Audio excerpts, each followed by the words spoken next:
noite a todos, sejam todos bem-vindos, bem-vindas a mais esse nosso encontro, nesta segunda-feira, quando semanalmente nos reunimos aqui para fazer reflexões e estudos sobre os ensinamentos do Evangelho. Esse encontro acontece todas as segundas-feiras no canal da Casa Espírita Joana de Ângeles, de Florianópolis, ao vivo, e posteriormente os vídeos ficam disponíveis também no canal da Casa no YouTube. Além desses encontros das segundas-feiras, também nós convidamos a todos a participarem nas terças-feiras, a partir das 20 horas, em exposições doutrinárias que acontecem também regularmente nesse mesmo canal, através do Facebook, e também, posteriormente, as palestras, as exposições ficam disponíveis no nosso canal no YouTube. Então, mais uma vez, dou as boas-vindas a todos e espero que possamos compartilhar de momentos de boas reflexões, de bons estudos e que possamos todos juntos se aproximar um pouco mais dos ensinamentos de Jesus. Nosso tema de hoje está inspirado numa frase. O título do nosso tema é Nascer, Morrer, Renascer ainda e Progredir sempre. Tal é a lei. Essa frase ela está cunhada na pedra que serve de abrigo ao túmulo onde está sepultado o nosso respeitado Allan Kardec, codificador da doutrina espírita.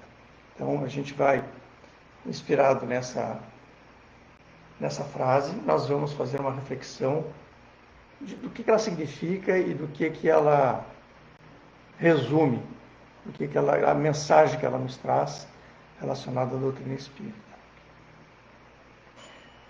Antes de começarmos, a gente costuma, sempre nos nossos encontros, fazer uma breve leitura para que a gente possa, inicialmente, sintonizar o nosso pensamento, harmonizar, nos concentrarmos no tema da noite.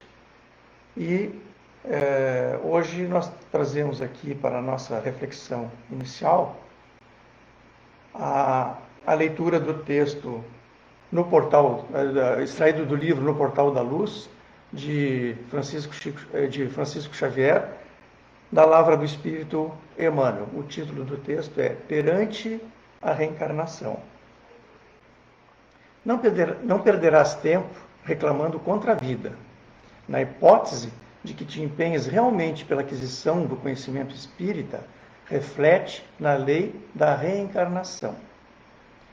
És um espírito eterno, envergando temporária forma física, à maneira de um servidor vestindo o uniforme de trabalho, francamente deteriorável e passageiro. Observa os próprios hábitos e tendências e perceberás o que fostes nas existências passadas. Analisa os que te rodeiam no círculo doméstico social e identificarás com quem te comprometeste para sanar os próprios débitos, ou traçar a própria senda de elevação. Estuda o quadro que te moldura as atividades e anotarás de que ponto deves partir em demanda à melhoria. Sobretudo, é preciso ponderar que, se ninguém nasce para o mal, muito menos renascerá para reconstruí-lo ou reafirmá-lo. Um aluno repete o currículo de lições no objetivo de ganhar à frente, não para acomodar-se na retaguarda. Convence-te de que retornamos à Terra com o fim de ampliar os valores do bem, cada vez mais. Indispensável corrigir-nos daquilo que erramos, replantar dignamente a leira do destino que relegamos outrora ao relaxamento. Levantar aqueles que impedimos a queda, amar os que aborrecemos, acender a alegria nos corações que encharcamos de lágrimas. Estás hoje no lugar e na posição em que podes claramente doar a vida na pessoa dos outros. tudo aquilo que és capaz de sentir, pensar, falar ou fazer melhor. Então, meus irmãos, convido a todos a elevar nosso pensamento em prece nesse momento, para pedir a proteção e o amparo dos nossos irmãos do mundo espiritual.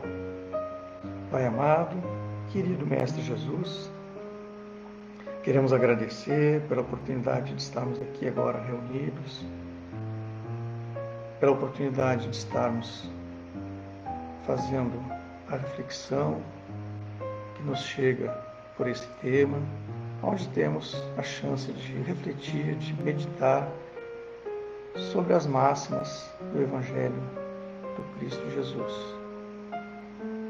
Te pedimos, Pai, que nos ampare, que nos conduza, que nosso coração e a nossa mente esteja nesse momento aberta para as inspirações do mundo superior, que possamos compreender as palavras que nos chegam e que possamos, sobretudo, levar até os nossos corações e as nossas mentes para que possamos crescer um pouco mais e, sobretudo, levar a nossa jornada através das nossas atitudes, dos nossos pensamentos e das nossas ações, tudo aquilo que refletimos hoje e sempre. Obrigado, Senhor, e que assim seja. Então, meus irmãos, como eu havia comentado anteriormente, a nossa reflexão de hoje é sobre a mensagem evangélica acerca da vida futura e a lei do progresso, que é o que reflete na frase que citamos anteriormente, que está inscrita na lápide do nosso codificador Allan Kardec. Então, a frase que dá o título para a nossa reflexão de hoje, ela reflete um dos principais pilares da doutrina espírita, que é a crença na vida além da vida, né? A crença na vida futura, a crença na sobrevivência do espírito e também na lei do progresso através da reencarnação. Então, essa frase tão singela, ela condensa de uma maneira muito sábia os principais pilares que os espíritos vieram trazer através da codificação de Allan Kardec. Então, está escrito lá na sua lápide: nascer, morrer, renascer ainda e progredir sempre. Tal é a lei. Essa sentença, essa frase foi lapidada posteriormente, de alguns anos, poucos anos depois do desencarne de Allan Kardec, pelos seus companheiros de trabalho, pelos seus amigos, e se encontra até hoje no cemitério Père-Lachaise, em Paris, na França, onde Allan Kardec está sepultado. Então ela está inscrita na pedra que cobre o abrigo do túmulo. Então a pedra que fica acima, como se fosse um teto, no túmulo que abriga os despojos mortais do codificador. Existe uma pequena polêmica a respeito da autoria dessa frase. Ao pesquisarmos a respeito, nós vimos que, embora se encontrem referências que atribuem essa frase ao próprio Allan Kardec, estudos mais aprofundados mostram que, na verdade, essa frase não é da sua própria lavra, embora ele tenha citado essa frase. No livro, por exemplo, de Leon Denis, um dos companheiros e continuadores da obra de Kardec, um escritor bastante renomado da literatura espírita, na sua obra O Problema do Ser, do Destino e da Dor, de 1989, lá na sua página 272, Leon Denis escreve: nascer, morrer, renascer e progredir sempre. Tal é a lei, disse Allan Kardec. Quer dizer, Leon Denis está citando a frase e atribuindo a frase à autoria de Allan Kardec. Sem, no entanto, o Leon Denis não cita em qual obra do codificador ele retirou a frase. Então, todos reconhecem, né, sem sombra de dúvida, que essa frase pode perfeitamente representar o pensamento de Kardec, como da doutrina espírita de um modo geral.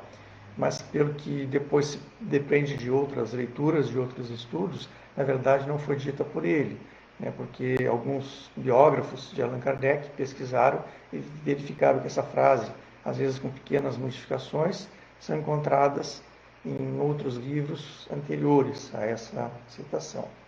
Mas, enfim, esse fato é de menor importância, né, para o nosso estudo e para a nossa reflexão de hoje. Na verdade, independente da autoria, ela reflete perfeitamente o pensamento de Kardec e principalmente o pensamento da doutrina espírita. Tanto assim que nós encontramos também num livro, num texto ditado por Emmanuel, na psicografia de Chico Xavier, o próprio benfeitor Emmanuel, ele diz num texto intitulado Problema Conosco, que está em um capítulo do livro Justiça Divina, ele, em determinado momento do texto, ele escreve o seguinte: é por isso que o Evangelho assevera: ninguém entrará no reino de Deus sem nascer de novo. E o Espiritismo acentua: nascer, viver, morrer, renascer de novo e progredir continuamente. Tal é a lei.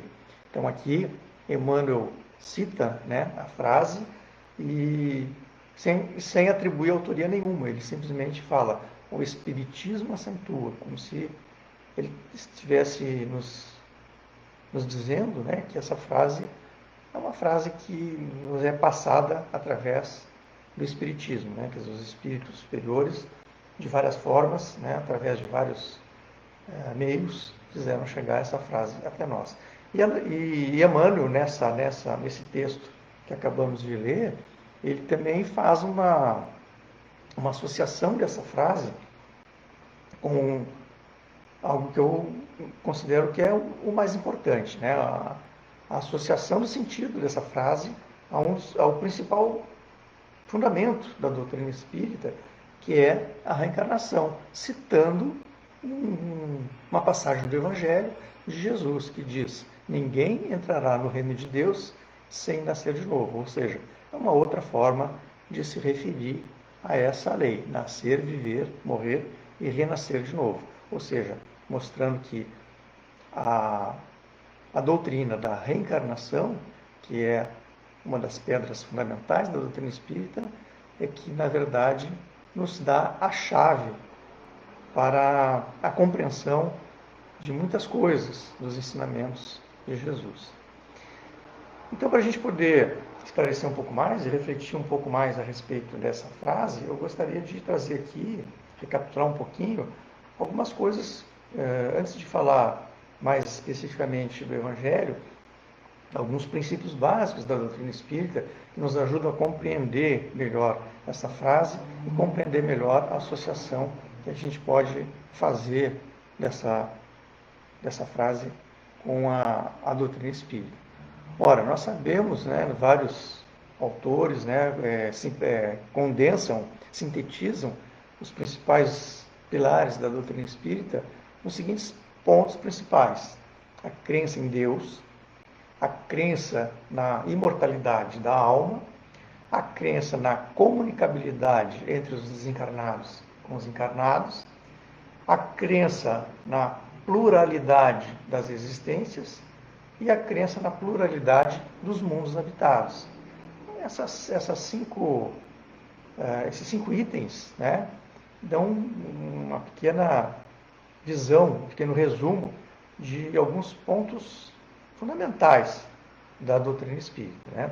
E a gente pode destacar ainda que os dois primeiros pontos, que são a crença em Deus e a crença na imortalidade da alma, são pontos que são compartilhados pelas diferentes correntes religiosas que conhecemos. O cristianismo, de um modo geral, e outras religiões não cristãs, também asseveram a existência de um Criador, né, a crença em Deus, e também na imortalidade da alma, ou seja, a crença de que a nossa vida não se restringe a nossa jornada aqui na Terra, a nossa vida material. Obviamente que as diferentes correntes religiosas diferem, de alguma forma, da natureza como que concebem a ideia de Deus e ainda mais, de uma forma talvez até mais polêmica, digamos assim, onde existem alguns pontos de maior discórdia com relação à imortalidade da alma, ou seja, o que acontece conosco quando o nosso corpo falece. Né? Aqui as diferentes correntes religiosas se destacam em alguns pontos. Né? E no caso do Espiritismo, propriamente dito, os outros 3 pontos que citamos anteriormente caracterizam as principais diferenças, talvez, entre o que os espíritos nos passaram na codificação, diferentemente, talvez, de algumas dessas correntes religiosas, que é a crença na comunicabilidade entre os desencarnados com os encarnados, ou seja, existe uma inter-relação entre o mundo físico que conhecemos e o mundo espiritual. E essa correlação se dá através de diferentes formas de comunicação. Ora, se os nossos irmãos que estão fora do corpo, os nossos irmãos desencarnados, se comunicam conosco, é sinal que o espírito, depois que se destaca do corpo, ele mantém a consciência, não só mantém a sua consciência, a sua individualidade, como inclusive consegue se comunicar conosco através dos canais da mediunidade, que a doutrina espírita estuda de uma forma muito profunda. Então, a comunicabilidade entre os desencarnados e desencarnados implica também na continuidade da nossa jornada, da nossa consciência, depois que o nosso espírito se destaca, se desliga do nosso corpo material. Então, a nossa consciência e a nossa individualidade, diferente de outras correntes filosóficas que asseveram que quando a nossa alma deixa o corpo, ela poderia eventualmente fazer parte de um todo e perder a sua individualidade, perder a sua consciência, enfim.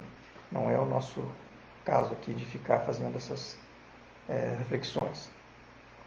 E, consequentemente, né, no item seguinte, a pluralidade das existências, ou seja, nós vivemos várias jornadas aqui na Terra, ou seja, a nossa verdadeira vida é a nossa vida espiritual.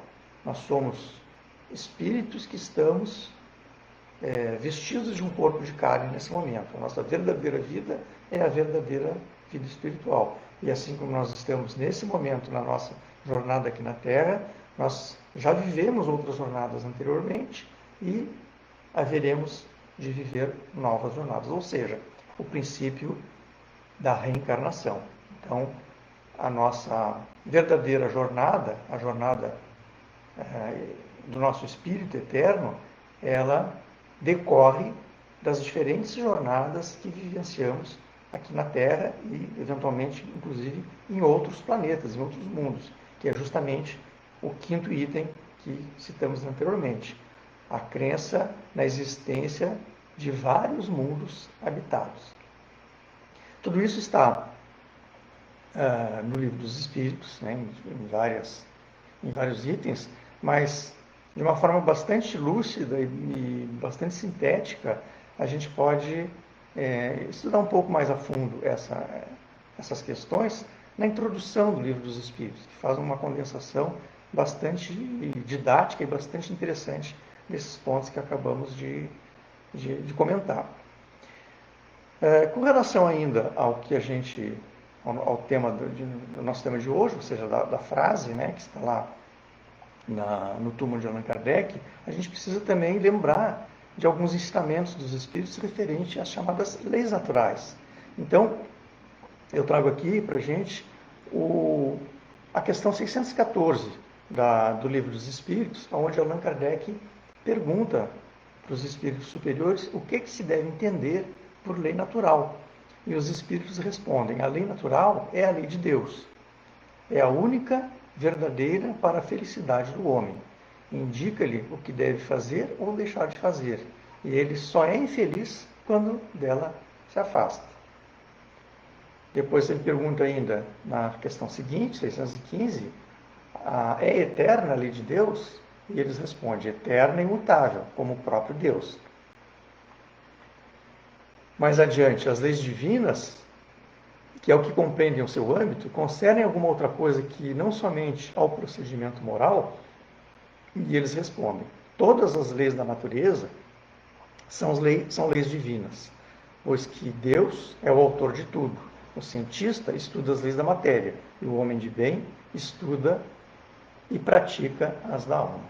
Então, eu trago essa questão das leis naturais justamente porque a frase que nós estamos, sobre a qual nós estamos refletindo, fala que nascer, renascer e progredir sempre é uma lei, né? No final da frase diz, tal é a lei. Então, quando a gente se refere dessa forma, né, que essa é a lei, nós estamos nos referindo às leis divinas, a lei natural, aquela lei que está escrita na nossa consciência, que é eterna e imutável. Então, nós podemos depender dessas questões do Livro dos Espíritos, que essa frase está nos trazendo, né, a reflexão, nos fazendo a referência à lei do progresso, à lei da continuidade da nossa existência através da reencarnação, das sucessivas reencarnações e através da qual o nosso espírito progride. Num outro capítulo ainda do Livro dos Espíritos, Allan Kardec aborda a natureza dos espíritos e a lei da evolução, que também, naquela singela frase, faz referência. Kardec pergunta na questão 114, os espíritos são bons ou maus por natureza, ou são os mesmos espíritos que se melhoram? Então, Kardec está questionando, né, os espíritos superiores quanto à natureza dos espíritos com relação ao seu progresso, ao seu estado moral, né, se eles são bons ou maus por natureza. Porque algumas correntes religiosas, né, asseveram que existem anjos, existem demônios que são criados por Deus desta forma e que foram criados dessa forma e que deverão eternamente se manter nesse estado nesse estado moral. Então, Kardec faz essa pergunta, possivelmente pensando nessa questão. E os espíritos, então, respondem. São os mesmos espíritos que se melhoram e, melhorando, passam de uma ordem inferior para outra mais elevada. Então, aqui, os espíritos respondem a Kardec, esclarecendo a existência de diferentes ordens de espíritos com relação à sua questão, à sua evolução moral, e dizendo que todos os espíritos evoluem. Né? São os mesmos espíritos que se melhoram. São as palavras que eles utilizam. Né? E aí Kardec pergunta ainda, dos espíritos, uns terão sido criados bons e outros maus? E os espíritos respondem de uma maneira bastante clara. Deus criou todos os espíritos simples e ignorantes, isto é, sem saber. A cada um deu determinada missão, com o fim de esclarecê-los e de os fazer chegar progressivamente à perfeição, pelo conhecimento da verdade, e para aproximá-los de si. Nessa perfeição é que eles se encontram a pura e eterna felicidade, passando pelas provas que Deus lhes impõe. Os espíritos adquirem aquele conhecimento. Uns aceitam submissos essas provas e chegam mais depressa ao seu destino final. Outros só as suportam murmurando e assim, por sua culpa, permanecem afastados da perfeição e da prometida felicidade. Depois ele pergunta, qual o objetivo da encarnação dos espíritos? E eles respondem, Deus lhes impõe a encarnação com o fim de fazê-los chegar à perfeição. Para uns é expiação e para outros missão. Mas para alcançarem essa perfeição, tem que sofrer todas as vicissitudes da existência corporal. Nisto é que está a expiação. Então, nesses ensinamentos, os espíritos superiores esclarecem através de Kardec a necessidade e o objetivo né, do mecanismo da reencarnação na lei do progresso, ou seja, através da reencarnação, das sucessivas reencarnações, que nós, espíritos, que fomos criados simples e ignorantes, podemos galgar, degrau por degrau, a cada jornada no corpo de carne, o nosso galgar o nosso caminho rumo à perfeição.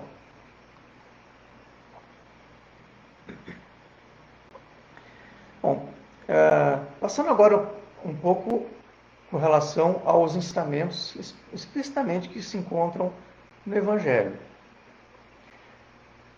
Nós podemos, fazendo uma análise um pouco mais abrangente, talvez, do Evangelho segundo o Espiritismo, nós percebemos, né, ao analisar a própria estrutura e a organização que o codificador fez no Evangelho segundo o Espiritismo, nós verificamos que Allan Kardec teve o cuidado de abordar, logo no início da obra, nos capítulos 2, 3 e 4, temas que estão bastante relacionados com a frase em estudo.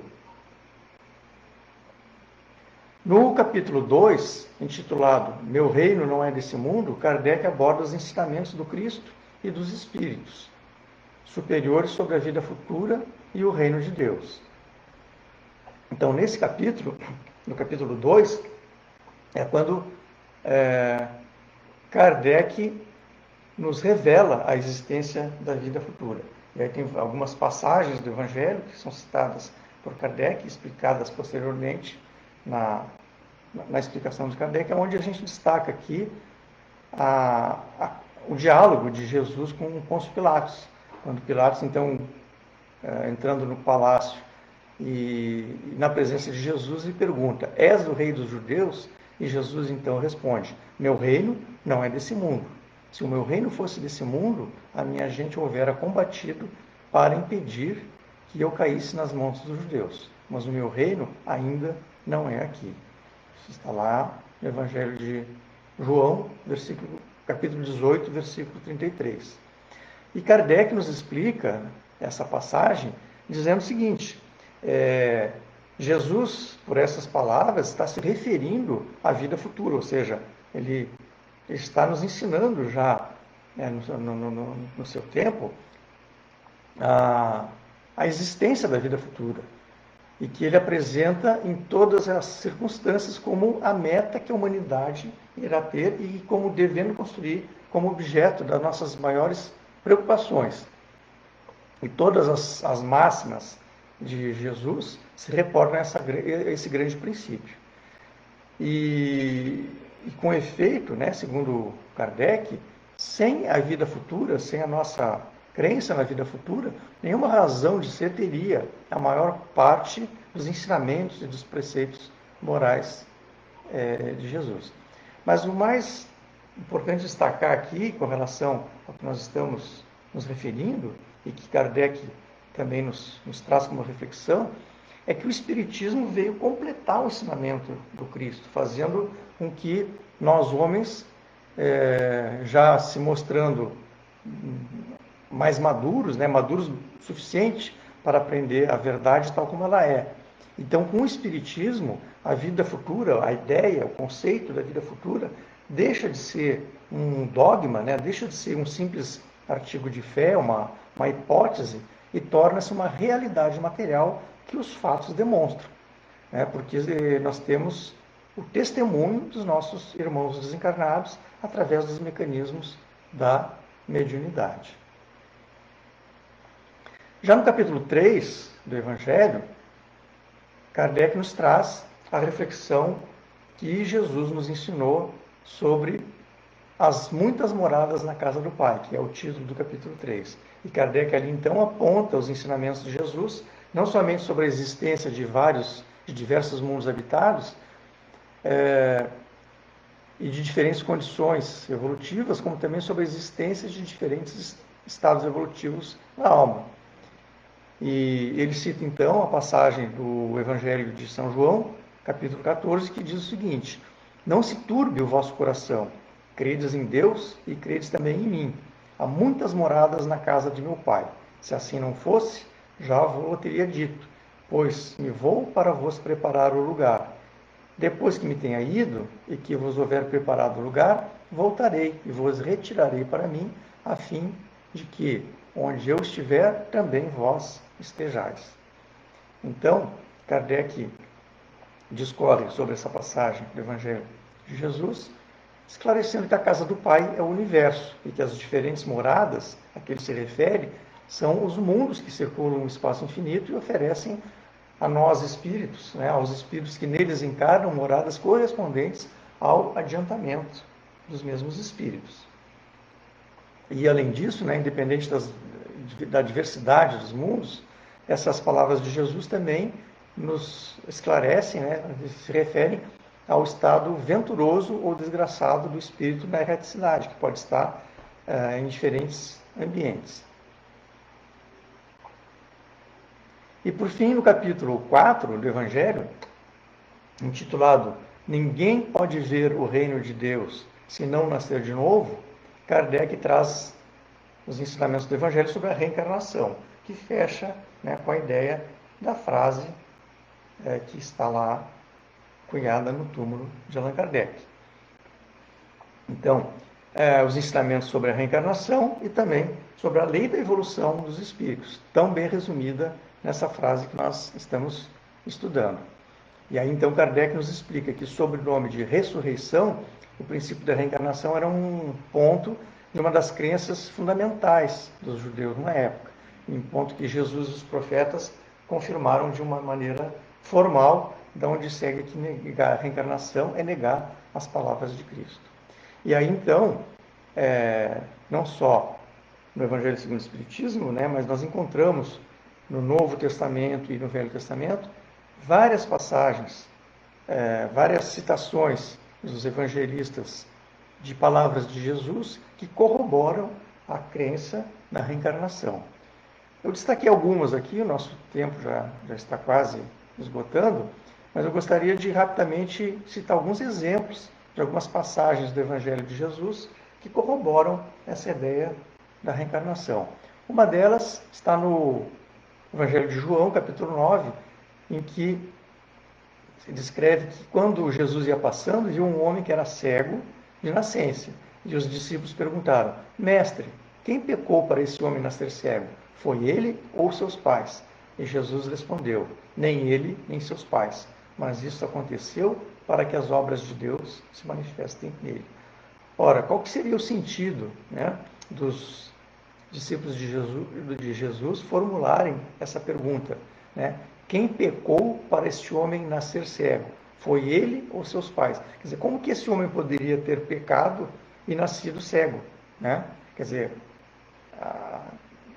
implícito nessa pergunta, nós encontramos a crença por parte dos discípulos de Jesus, a crença na reencarnação, ou seja, se aquele irmão deficiente visual estava, de alguma forma, resgatando alguma falta de uma existência anterior ou dos seus pais. Mais adiante, também, uma outra passagem do Evangelho que caracteriza bem a referência à reencarnação se refere à questão do fato de São João Batista ser, na verdade, a reencarnação do profeta Elias. Então, nós encontramos em Mateus 16, Lucas 9 e Marcos 8, o seguinte: tendo chegado à região da Cesareia de Filipe, Jesus pergunta aos discípulos: quem dizem por aí as pessoas que é o Filho do Homem? E os discípulos respondem: uns dizem que é João Batista, outros que é Elias, outras, enfim, que é Jeremias ou alguns dos profetas. E nesse interim, Herodes ouvia falar de tudo que fazia Jesus e seu espírito se achava em suspenso, porque uns diziam que João Batista ressuscitou dentre os mortos, e outros que aparecera Elias, e outros que um dos antigos profetas ressuscitara. Disse então Herodes: mandei cortar a cabeça de João Batista. Quem é então esse homem, esse de quem ouço dizer tão grandes coisas? Ou seja, Herodes, né, havia decapitado João Batista e ouvia falar que João Batista tinha ressuscitado. Sempre lembrando que nós não encontramos em nenhuma passagem da Bíblia, né, tanto no Novo Testamento, referências à palavra reencarnação, sempre ressurreição, né? E a ressurreição aqui deve ser entendida nesse sentido, né? Ressurgir no sentido de voltar à vida. E com certeza o uso dessa palavra ressurreição é causa de bastante discussão, né, filosófica entre as diferentes correntes religiosas, tendo em vista que muitas correntes religiosas defendem a ressurreição como a ressurreição da alma no mesmo corpo em que ela se encontra, né? Diferente do conceito de reencarnação.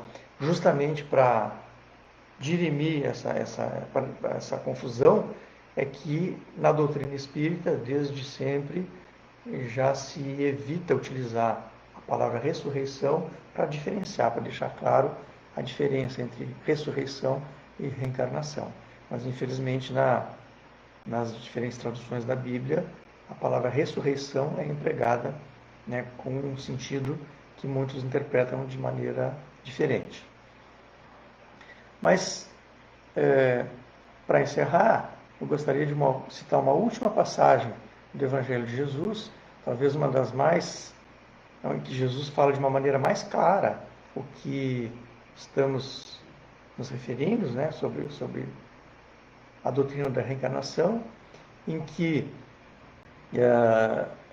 no Evangelho de João, capítulo 3, versículos de 1 a 8, encontramos a passagem em que Nicodemos questiona Jesus. Então, diz o Evangelho de João: havia entre os fariseus um chamado Nicodemos, dos mais importantes entre os judeus. Ele foi encontrar-se com Jesus à noite e disse: Rabi, bem sabemos que és um mestre enviado por Deus, pois ninguém seria capaz de fazer os sinais que tu fazes, se Deus não estivesse com ele. Jesus respondeu: eu te afirmo, e esta é a verdade, ninguém verá o reino de Deus se não nascer de novo. E disse-lhe então Nicodemos: como pode nascer um homem já velho? Pode tornar a entrar no ventre de sua mãe para nascer uma segunda vez? E Jesus então respondeu a Nicodemos: eu vos afirmo, e esta é a verdade, se alguém não nascer da água e do Espírito, não poderá entrar no reino de Deus. O que nasce da carne é carne, e o que nasce do Espírito é Espírito. Não te admires do que eu disse. É necessário para vós nascer de novo. O vento sopra para onde queres que ouves a sua voz, mas não sabes de onde vem nem onde vai. Assim é quem nasceu do Espírito. Então aqui Jesus nos ensina claramente a diferença do nosso corpo material e do nosso princípio espiritual. Ou seja, ele está nos mostrando aqui que a carne vem da carne e o Espírito vem do Espírito. Então, o grande ensinamento que fica nessa passagem do Evangelho é justamente aquele que diz que ninguém pode entrar no reino de Deus se não nascer de novo. Então, o que é o nascer de novo? São as nossas sucessivas reencarnações. Então, aqui, na frase do Evangelho, né, nessa passagem do Evangelho, nós encontramos uma ressonância com aquilo que está escrito na lápide do nosso amado codificador Allan Kardec. Nascer, viver, morrer, renascer de novo e progredir sempre. Tal é a lei. Então, progredir sempre é adentrarmos, pouco a pouco, no reino de Deus. É chegarmos cada vez mais próximos da perfeição. E a reencarnação, as diferentes jornadas evolutivas, é o caminho que Jesus nos aponta. Então, meus irmãos, nós encerramos nossa reflexão de hoje, nos alongamos um pouquinho a mais, mas eu queria ainda fazer uma última leitura de um texto da nossa amada benfeitora Joana de Ângeles, em que no livro Responsabilidade, ela nos traz um texto intitulado Considerando a Reencarnação. A reencarnação é a lei da vida. E positivo, estabelecido irrefragavelmente, constitui o processo de evolução, sem o qual a felicidade seria impossível. Programada pelo Criador, faculta os mecanismos naturais de desenvolvimento dos valores, que jazem latentes no ser espiritual, que assim flui em igualdade de condições, nos direitos que a todos são concedidos. A reencarnação favorece com dignidade os códigos da justiça divina, demonstrando as suas qualidades de elevação e de amor. Sem a reencarnação, que proporciona a liberdade de opção com as consequências decorrentes da escolha, a vida não teria sentido para os párias sociais, os homens primitivos, os limitados mentais, os amargurados e os infelizes. Sem a reencarnação, o ódio inato e o amor espontâneo constituiriam aberração perturbadora na natureza humana. Da mesma forma, as tendências e propensões que comandam a maioria dos destinos seriam fenômenos cruéis de um determinismo absurdo, violentador das consciências e dos sentimentos. Sem a reencarnação, permaneceriam como incógnitas geradoras de revolta as razões dos infortúnios morais, das enfermidades de alto porte, mutiladoras e degradantes, da miséria social e econômica que vergassam expressivas massas e grupos da sociedade terrestre. Sem a reencarnação, os laços de família se diluiriam aos primeiros impactos defluentes dos acontecimentos danosos. A reencarnação enseja reequilíbrio, resgate e reparação. Faculta o prosseguimento das atividades que a morte parecia interromper. Proporciona restabelecimento da esperança, entrelaçando as existências corporais que funcionam como classes para o aprendizado evolutivo no formoso educandário da vida. Oferece bênçãos, liberando de qualquer fatalidade má que candidataria o espírito a um estado permanente de desgraça. A reencarnação enobrece o calceta, santifica o vilão, eleva o caído, altera a paisagem moral do revoltado, lucificando-o ao largo do tempo, sem pressa e nem violência. A reencarnação é o convite ao aproveitamento da oportunidade e do tempo, que sempre devem ser colocados a serviço do progresso espiritual e da perfeição, etapa final da contínua busca do ser. É assim, meus irmãos, agradecendo então a presença de todos, eu convido a encerrar a nossa reflexão de hoje, orando ao nosso Pai, a prece que o nosso Mestre Jesus nos ensinou. Pai nosso que estais nos céus, santificado seja o vosso nome. Venha a nós o vosso reino e seja feita a vossa vontade, assim na terra como nos céus. O pão nosso de cada dia nos dai hoje. E perdoa, Pai, as nossas ofensas, assim como nós perdoamos aqueles que nos ofendem. Não nos deixa cair em tentações e livra-nos, Senhor, de todo o mal. Que assim seja. Obrigado a todos pela presença. Tenham todos uma boa noite e fiquem com Deus e com o Mestre Jesus nos seus corações. Boa noite.